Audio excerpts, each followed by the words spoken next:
Markúsar Guðspjall, 14. kafli. Nú voru 2 dagar til páska og hátíðar ósýrðu brauðana, og æðstu prestarnir og fræðimennirnir leituðu fyrir sér hvernig þeir gætu handsamað Jesú með svikum og tekið hann af lífi. En þeir sögðu, ekki á hátíðinni, þá gæti orðið uppþot meðal fólksins. Jesús var í Betaníu, í húsi Símonar líkþráa og sat að borði. Þá kom þar kona og hafði alabaksturbuðk með ómenguðum dýrum nardusmyrslum. Hún braut buðkinn og hellti yfir hofið honum. En þar voru nokkrir gramdist þetta og þeir sögðu sín á milli, til hvers þessi sóun á smyrslum? Þessi smyrsl hefði mátt selja fyrir meir en 300 denara og gefa fátækum, og þeir atirtu hana. En Jesús sagði, látið hann í friði. Hvað eru þið að angra hana? Gott verk gerði hún mér. Fátæka hafið þið jafnan hjá ykkur og getið gert þeim gott nær þið viljið, en mig hafið þið ekki ávalt. Hún gerði það sem í hennar valdi stóð. Hún hefur fyrirfram smurt líkama minn til greftrunar. Sannlega segi ég ykkur, hvar sem fagnaðarerindið verður flutt, heim allan mun og getið verða þess sem hún gerði og hennar minnst. Júdas Ískarjót, einn þeirra 12, fór þá til æðstu prestana að framselja þeim hann. Þegar þeir heyrðu það, urðu þeir glaðir við og hétu honum fé fyrir, en hann leitaði færis að framselja hann.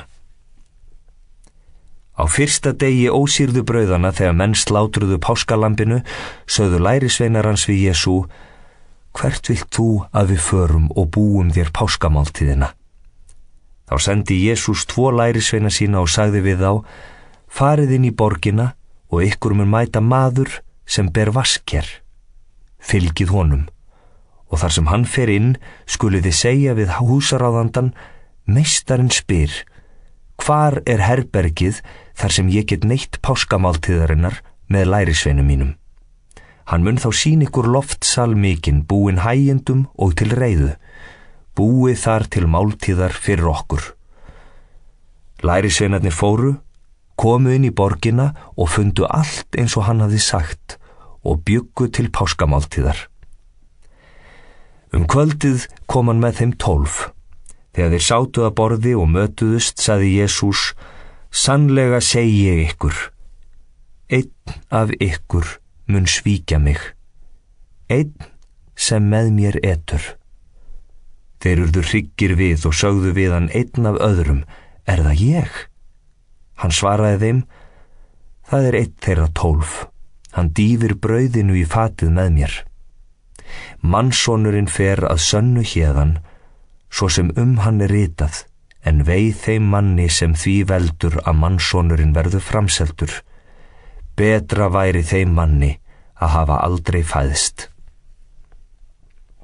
Þá þeir mötuðust tók Jesús brauð, þakkaði Guði, braut það, gaf þeim og sagði, takið, þetta líkami minn. Og Jesús tók kaleik, gerði þakkir og gaf þeim, og þeir drukku af honum allir. Og hann sagði við þá, þetta blóð mitt, blóð sáttmálans, úthellt fyrir marga.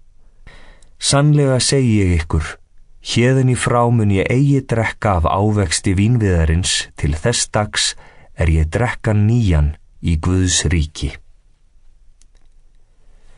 Þegar þeir höfðu sungið lofsöngin fóru þeir til Olíufjallsins og Jesús sagði við þá, þið munuð allir hafna mér, því ritað ég mun slá hirðin og sauðirnir munu tvístrast.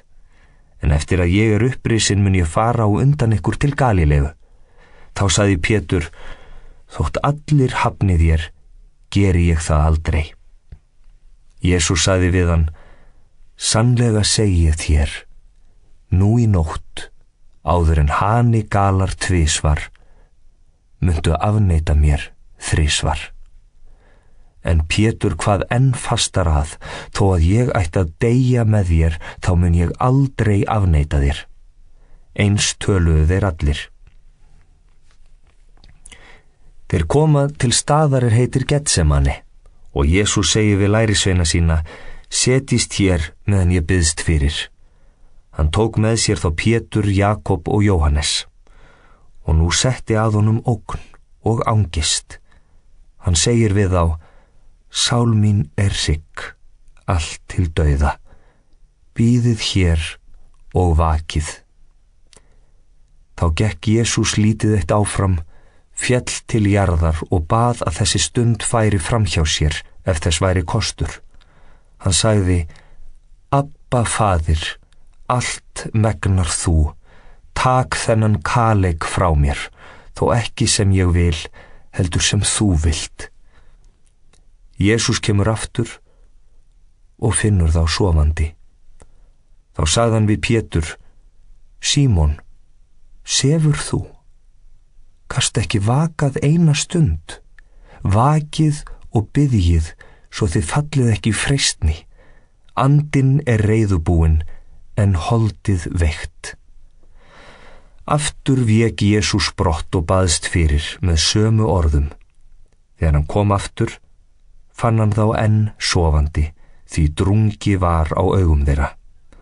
Og ekki vissu þeir hvað þeir ættu að segja við hann. Í þriðja sinn kom hann og sagði við þá: sofið þið enn og hvílist. Nú nóg. Stundin komin. Mannssonurinn framseldur í hendur syndugra manna. Standið upp, förum. Sá í nánd, mig svíkur. Leið, meðan Jesús var enn að tala, kemur Júdas, einn þeirra 12, og með honum flokkur manna frá æðstu prestunum, fræðimönnunum og öldungunum, og höfðu þeir sverð og barefli. Svikarinn hafði sagt þeim þetta til marks: sá sem ég kissi, hann það. Takið hann höndum og færið brott í tryggri vörslu. Hann kemur, gengur beint að Jesú og segir: Meistari, og kysst hann. En hinir lögðu hendur á hann og tóku hann fastan. Einn þeirra hjá stóðu, brá sverði, hjó til þjóns æðstaprestsins og sneið af honum eyrað. Þá sagði Jesús við þá: eruð þið að fara að mér með sverðum og bareflum eins og gegn ræningja til að handtaka mig? Daglega var ég hjá ykkur í helgidóminum og kendi og þið tóku mig ekki höndum, en ritningarnar hljóta að rætast. Þá yfirgáfu allir lærisveinarnir Jesú og flýðu. En maður nokkur ungur fylgdist með honum. Hann hafði línklæði eitt á berum sér. Þeir vildu taka hann, en hann lét eftir línklæðið og flýði nakinn. Nú færðu þeir Jesú til æðstaprestsins. Þar komu saman allir æðstu prestarnir, öldungarnir og fræðimennirnir.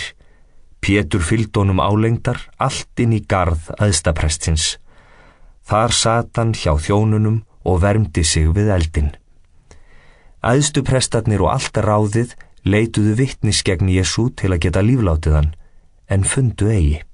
Margir báru þó ljúgvitni gegn honum, en framburði þeirra bar ekki saman. Þá stóðu nokkrir upp og báru ljúgvitni gegn Jesú og sögðu: við heyrðum hann segja: ég mun brjóta niður musteri þetta, sem með höndum gert, og reisa annað á 3 dögum sem ekki með höndum gert. En ekki bar þeim heldur saman þetta. Þá stóð æðstipresturinn upp og spurði Jesú: svarar þú því engu sem þessir vitna gegn þér? En hann þagði og svaraði engu. En spurði æðstipresturinn hann: ertu Kristur, sonur hins blessaða? Jesús sagði: ég sá, og þið munuð sjá mannssoninn sitja til hægri handar hins almáttuga og koma í skýjum himins. Þá reif æðstipresturinn klæði sín og sagði: hvað þurfum við nú framar votta við? Þið heyrðuð guðlastið, hvað líst ykkur? Og þeir dæmdan allir sekan og dauða verðan.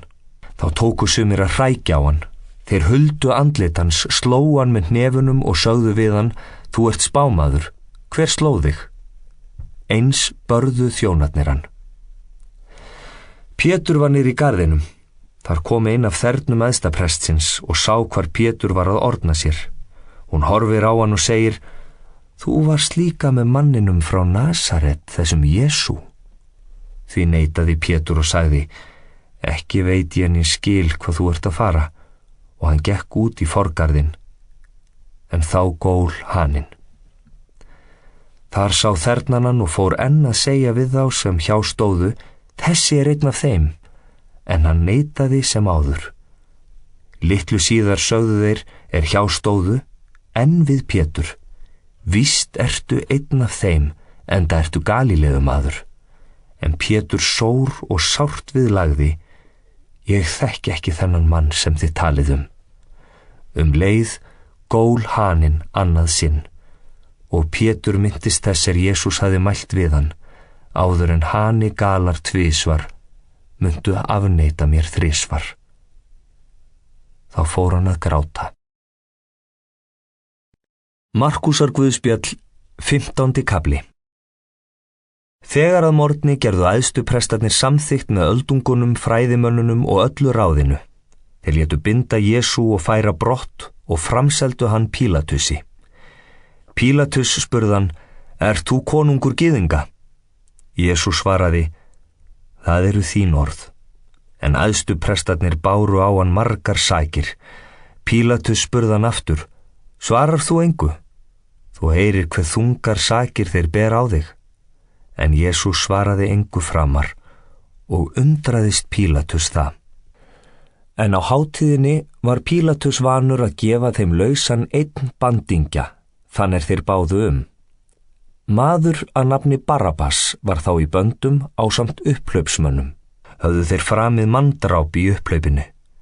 Nú kom mannfjöldinn og tók að biðja að Pílatus veitti þeim hið sama og hann væri vanur.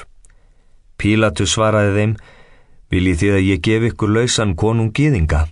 Hann vissi að æðstu prestarnir höfðu fyrir öfundarsakir framseltan, en æðstu prestarnir æstu múginn til að heimta að hann gæfi þeim heldur Barabbas lausan.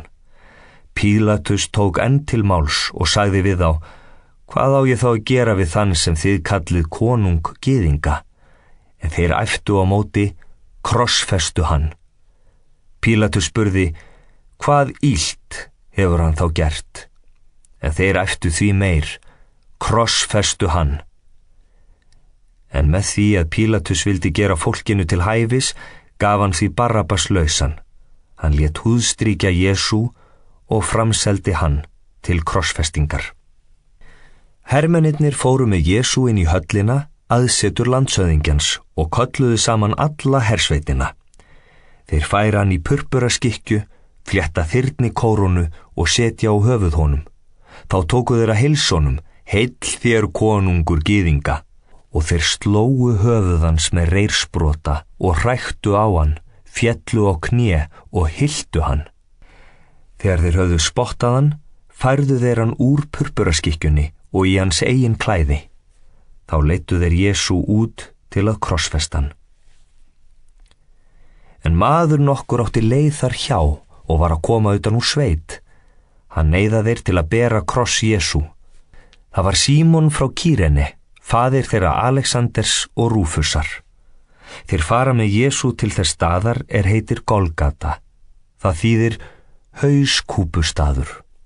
Þeir báru honum vín blandað myrru, en hann þáði ekki. Þá krossfestu þeir hann, og þeir skiptu með sér klæðum hans og köstuðu hlutum hvað hver skildi fá. En það var dagmál þeir krossfestan, og yfirskriftin sakargift hans var svo skráð: Konungur gyðinga. Með honum krossfestu þeir 2 ræningja, annan til hægri handar honum en hinn til vinstri. Þá rættist sú ritning segir: Með illvirkjum var hann talinn. Þeir sem framhjá gengu hættan, skóku höfuð sín og sögðu: Svei, þú sem brýtur niður musterið og reisir það á 3 dögum, bjarga nú sjálfum þér og stíg niður af krossinum. Eins gerðu æðstu prestarnir gys að honum og fræðimennirnir og sögðu hver við annan: Öðrum bjargað hann, sjálfum sér getur hann ekki bjargað. Stígi nú Kristur konungur Ísraels niður af krossinum svo að við getum séð og trúað. Einnig smánuðan þeir sem með honum voru krossfestir. Á hádegi var myrkur allt land til nóns og á nóni kallaði Jesús hárri röddu: Eloi, Eloi, lama sabachthani. Það þýðir: Guð minn, hví hefur þú yfirgefið mig? Nokkrir þeirra hjá stóðu heyrðu þetta og sögðu: Heyrið, hann kallar á Elía. Hljóp þá einn til, fyllti njarðarvött ediki, stakk á reyrstaf og gaf honum að drekka. Hann mælti: Látum sjá hvort Elía kemur að taka hann ofan. En Jesús kallaði hárri röddu og gaf upp andan. Og fortjald musterisins rifnaði í tvennt, ofan frá og allt niður úr. Þegar 100-höfðinginn sem stóð gegnt honum sá hann gef upp andan á þennan hátt, sagði hann: Sannarlega var þessi maður sonur Guðs. Þar voru og konur álengdar og horfðu á, meðal þeirra María Magdalena, María, móðir þeirra Jakobs yngra og Jóse, og Salome. Þær höfðu fylgt honum og þjónað hann var í Galileu. Þar voru margar aðrar konur sem höfðu farið með honum upp til Jerúsalem. Nú var komið kvöld. Þá var aðfangadagur, það dagurinn fyrir hvíldardag. Þá kom Jósef frá Arimaþeu, göfugur ráðsherra, sjálfur vænti Guðs ríkis. Hann árætti að fara inn til Pílatusar og biðja hann líkama Jesú. Pílatus furðaði á að hann skyldi þegar vera andaður. Hann kallaði til sín 100-höfðingjan og spurði hvort hann væri þegar látinn. Og hann var þess vís hjá 100-höfðingjanum, gaf hann Jósef líkið. En hann keypti línklæði, tók hann ofan, sveipaði hann línklæðinu og lagði í gröf, högna í klett og velti steini fyrir grafarmunnan. María Magdalena og María móður Jóse sáu hvar hann var lagður. Markúsar Guðspjall, 16. kafli. Þá hvíldardagurinn var liðinn keyptu þær María Magdalena, María móðir Jakobs og Salome ilmsmyrsl til að fara á smyrjan. Og mjög árla hinn fyrsta dag vikunar sólarupprás koma þær að gröfinni. Þær sögðu sín á milli: Hver mun velta fyrir okkur steininum frá grafarmunnunum? En þegar þær líta upp, sjá þær að steininum hafði verið velt frá, en hann var mjög stór. Þær stíga inn í gröfina og sjá ungan mann sitja hægra megin, klæddan hvítri skikkju, og þær skeldust. En hann sagði við þær: Skelfist eigi, þér leitið að Jesú frá Nasaret, hinum krossfesta. Hann upprisinn, hann ekki hér. Sjáið þarna staðinn þar sem þeir lögðan. En farið og segið lærisveinum hans og Pétri: Hann fer á undan yður til Galileu. Þar munið þér sjá hann eins og hann sagði yður. Þær fóru út og flýðu frá gröfinni því ótti og ofboð var yfir þær komið. Þær sögðu engum frá neinu því þær voru hræddar. Þegar Jesús var upprisinn árla hinn fyrsta dag vikunar birtist hann fyrst Maríu Magdalenu, en út af henni hafði hann rekið 7 illa anda. Hún fór og kunngerði þetta þeim með honum höfðu verið og hörmuðu nú og grétu. Þá þeir heyrðu að Jesús væri lifandi og hún hefði séð hann, trúðu þeir ekki. Eftir þetta birtist Jesús í annarri mynd, 2 þeirra þar sem þeir voru á göngu á leið út í sveit. Þeir snéru við og kunngjörðu hinum, en þeir trúðu þeim ekki heldur. Seinna birtist Jesús þeim 11 þegar þeir sátu til borðs og ávítaði þá fyrir vantrú þeirra og þverúð hjartans, að þeir hefði ekki trúað þeim sáan upprisinn. Jesús sagði við þá: Farið út allan heim og predikið fagnaðarerindið öllu mannkyni. Sá sem trúir og skýrist mun hólpin verða, en sá sem trúir ekki mun dæmdur verða, en þessi tákn munu fylgja þeim trúa. Í mínu nafni munu þeir reka út illa anda, tala nýjum tungum, taka upp höggorma og þó að þeir drekki eitthvað banvænt mun þeim ekki verða meint af. Yfir sjúka munu þeir leggja hendur og þeir verða heilir. Þegar nú drottinn Jesús hafði talað við þá, var hann uppnuminn til himins og settist til hægri handar Guði. Þeir fóru og predikuðu hvarvetna og drottinn var í verki með þeim og staðfesti boðun þeirra með táknum sem henni fylgdu.